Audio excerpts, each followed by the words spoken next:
آپ کے اخلاق کی قدر بھی لوگ اس وقت کریں گے جب آپ کے پاس دولت اور طاقت ہو۔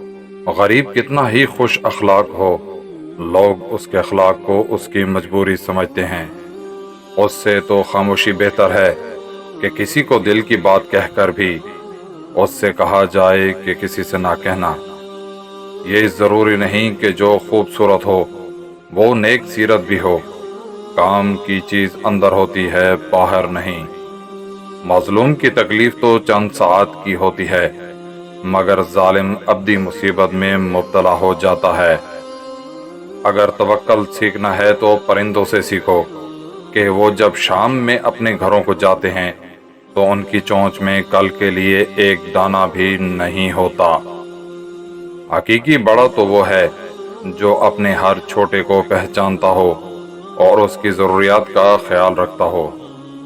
انسان کو جتنا لگاؤ رزق سے ہے، اگر اتنا لگاؤ رزق دینے والے سے ہوتا تو آج انسان کا مقام فرشتوں سے بڑھ کر ہوتا۔ تو نیک ہو اور لوگ تجھے برا کہیں، یہ اس سے اچھا ہے کہ تو برا ہو اور لوگ تجھے نیک کہیں۔ مطالعہ غم اور اداسی کا بہترین علاج ہے۔ کمزوروں پر رحم نہ کھانے والا طاقتوروں سے مار کھاتا ہے۔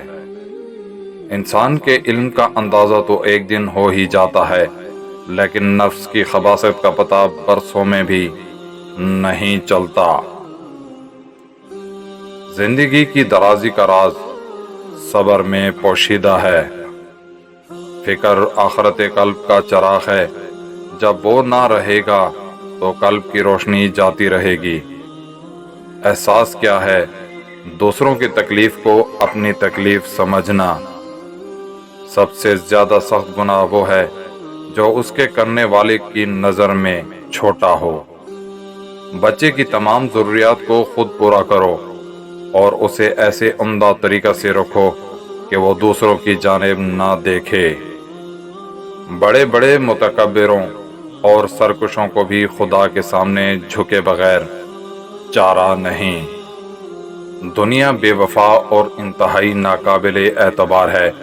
اس سے فائدہ وہی شخص اٹھاتا ہے جو اسے مخلوق خدا کی اصلاح اور فلاح میں لگا دیتا ہے۔ اچھی عادات کی مالکہ عورت اگر فقیر کے گھر میں بھی ہو تو اسے بھی بادشاہ بنا دیتی ہے۔